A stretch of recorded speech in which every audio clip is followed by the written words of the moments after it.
ইদানিং একটা গান ভাইরাল হয়েছে, মাটি দিয়া যা রে বন্ধু কবর দিয়া যা।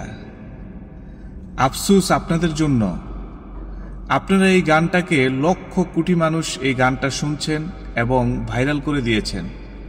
গানটার অর্থ কি, কাকে নিয়ে গানটা করেছে সেটা কি আপনারা একবারও চিন্তা করে দেখেছেন?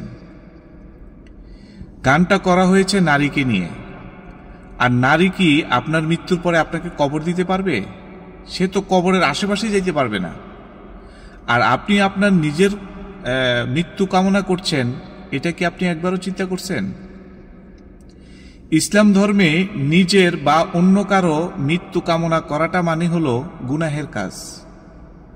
বাইরে এইসব মিথ্যা বানোয়াট এইসব গান থেকে আপনারা বিরত থাকবেন। আল্লাহ তাআলার কাছে তওবা করে ক্ষমা চান। আপনি এই গানটা দিয়ে ভিডিও বানাচ্ছেন মানে আপনি আপনার মৃত্যুকে কামনা করছেন। আল্লাহ তাআলা আমাদেরকে সঠিক বুঝদান করুক, সঠিক পথে চলার তৌফিক দিক।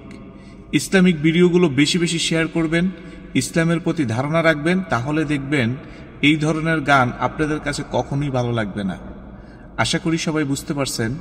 ধন্যবাদ।